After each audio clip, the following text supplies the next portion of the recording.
tudo bem?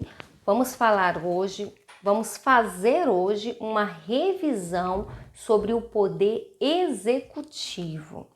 Nós vimos muita coisa, né? Como vocês já aprenderam a estrutura do poder executivo? Vamos fazer uma revisão agora bem minuciosa para tirar qualquer dúvida que vocês ainda têm, ok? Então vamos lá, o que nós já estudamos sobre o poder executivo? Quem são os representantes do poder executivo? O poder executivo, ele é representado pelo presidente da República, o vice-presidente e os ministros de estados. O presidente da República e o vice-presidente, ele é eleito pelo povo. Porque o povo, ele tem a soberania. O poder emana do povo, o poder está na mão do povo. E a nossa Constituição traz que o emanar desse poder permite com que o povo escolha os seus representantes. Então, o presidente da República e o vice-presidente da República são escolhidos pelo povo. Ok. Mas qual é a idade para um presidente, para se tornar um presidente, para poder se candidatar a presidente e vice-presidente da República? O que a lei diz? A lei diz que lá no artigo 14, nós temos no parágrafo 3º, a linha A, que a idade para ser presidente é no mínimo 35 anos. Então, tem que ter 35 anos, né, para se candidatar à presidência da República, ok? O presidente da República, com o vice-presidente e os ministros de estados, eles compõem o poder executivo para quê? Para administrar o país. A administração do nosso país está nas mãos do presidente e do vice-presidente. Lembrando que nós vimos que, com relação na nossa aula sobre a tripartição dos poderes, que o poder executivo não é o poder mais importante, mas existe uma harmonia entre os três poderes, ou seja, poder legislativo, poder executivo e poder judiciário, eles se unem num único poder para poder governar o nosso país, ok? Então vamos lá, já sabemos que para ser presidente e vice-presidente tem que ter no mínimo 35 anos. São eleitos pelo povo.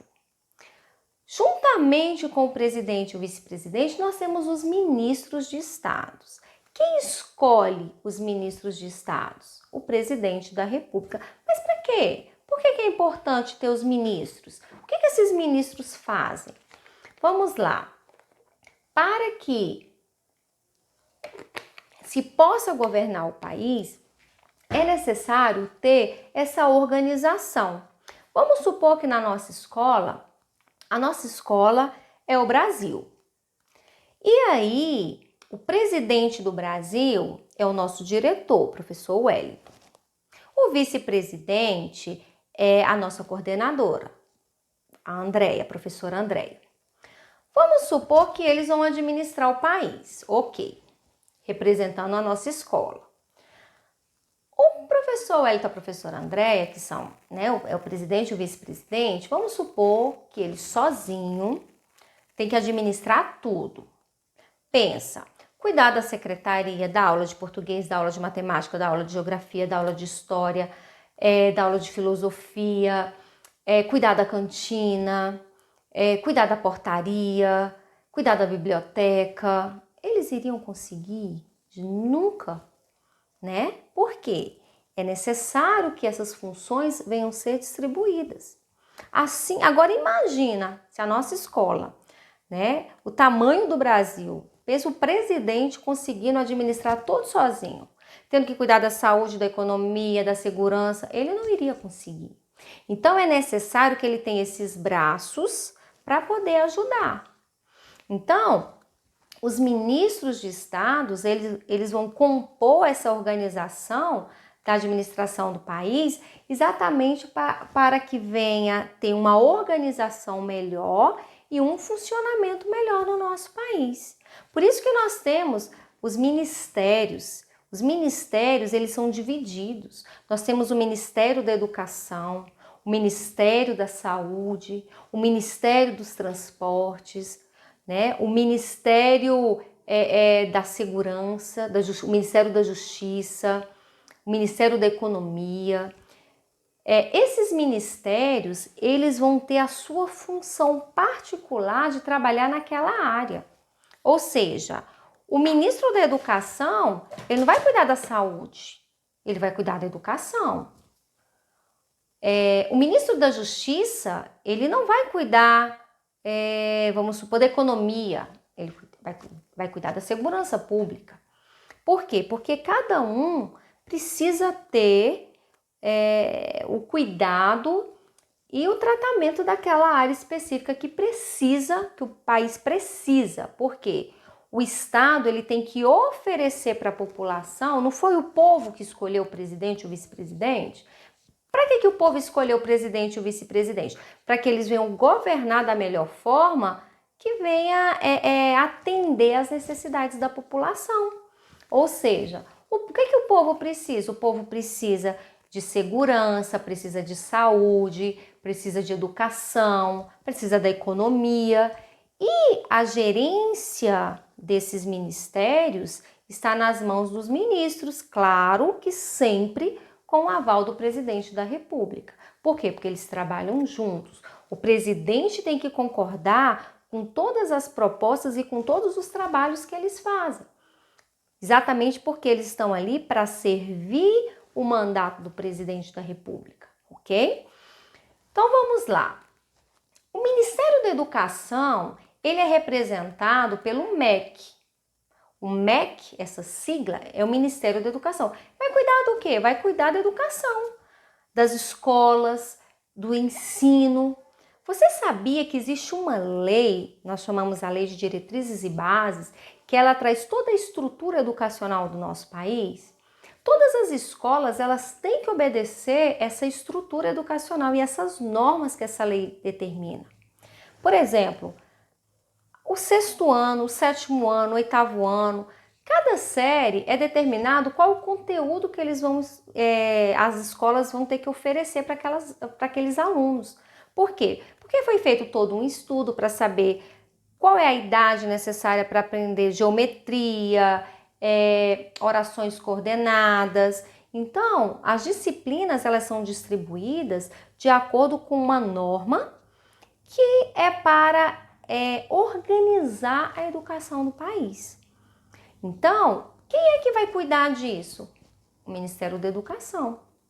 A saúde, nós temos quem? O SUS, o Sistema Único de Saúde. O Sistema Único de Saúde tem que oferecer para todos os municípios, para todas as cidades, para todos os estados, o quê? Hospitais, UPAs, né? Centros de tratamento e acompanhamento médico para que as pessoas que estão ali naquela cidade, naquele município, naquela região, possam ter garantido a sua saúde.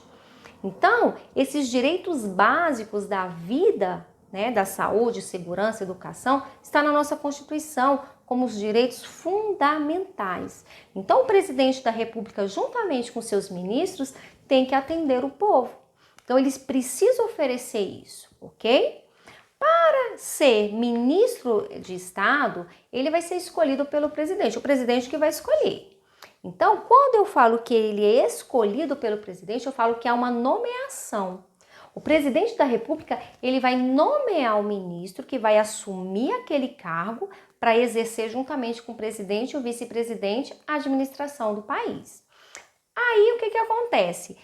Ele vai trabalhar, mas se o presidente não estiver gostando do trabalho dele, o que ele vai fazer? Vai demitir. Ele será exonerado. Então, a exoneração é o quê? A saída do cargo. Ele sai do cargo de ministro para entrar uma outra pessoa que o presidente quer escolher, ok? Para ser ministro da educação, para ser ministro de Estado, é necessário ter a idade mínima de 21 anos. Então, a escolha vai ser a critério do presidente da República. Ele que vai escolher quem será o ministro de determinada área, ok? Então vamos lá. Nós vimos que é competência do presidente da República, depende dele, somente dele, escolher os ministros de estados. Então ele pode o quê? Ele pode nomear e ele pode exonerar os ministros de estado, ok? Outra coisa que nós vimos também como uma função do presidente da República. O presidente da República e o vice-presidente, que são eleitos pelo povo, que está representando o poder executivo para administrar o nosso país, eles têm esse cargo importante. Muitas vezes eles precisam sair do país, né? Precisa ir para um outro país para poder fazer alguma relação diplomática, alguma proposta, ter esse relacionamento que é importante para a economia do país. O Brasil vende, exporta muitos produtos, importa muitos produtos. Então, essa relação com os outros países é muito importante para o crescimento econômico do nosso país. Então, muitas vezes o presidente tem que viajar para outros países exatamente para poder estar sempre aquela boa vizinhança, né? Conversar com o novo presidente que o outro país elegeu. Então, quando ele sai do nosso país, quando ele vai viajar, né, para fora, ele pode, é a função dele, né, estar fazendo isso também. Só que para sair do país, nós vimos isso no Poder Legislativo e eu vou estar reforçando aqui agora. Para o presidente sair, ele pode sair tranquilamente. Só um cuidado. Se ele for sair por mais de 15 dias, ele precisa ter uma autorização. Ele precisa ter autorização de quem? Do Congresso Nacional, ok? Vamos lá, voltando para as competências do presidente da República. O presidente da República, nós vimos que ele vai nomear e exonerar os ministros de Estado. Quantas vezes? Quantas vezes ele quiser. Se ele quiser escolher 50 ministros, todo mês um ministro, até ele encontrar aquela pessoa que realmente venha atender a sua proposta de governo para o país, ok? Outra coisa que o presidente também pode fazer. Nós vimos que o Congresso Nacional, ele elabora o projeto de lei. As leis que existem no nosso país foram elaboradas por quem? Pelo Poder Legislativo. Eles fazem um projeto de lei, eles não fazem a lei, porque a lei ela só vai começar a ter esse nome depois que ela é promulgada, depois que ela começa a valer. Então, eles fazem o projeto de lei e encaminha para o presidente da República. O presidente da República, ele pega aquela lei, ele vai analisar, se estiver tudo ok, ele vai o quê? Sancionar a lei, aquela lei será promulgada e será o quê? Publicada. Então, a lei, quando ela está descrita, o presidente vai ler, concordar, promulgar. E se ele não concordar, o que ele vai fazer? Ele vai vetar. E aí aquela lei tem que retornar ao Poder Legislativo, que é o Congresso Nacional, ok? Outra coisa que nós vimos também, vamos recapitular com relação aos decretos.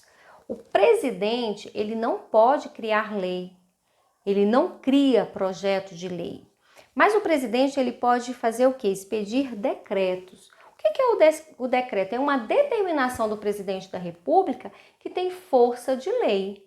Isso pode ser mudado? Pode ser mudado.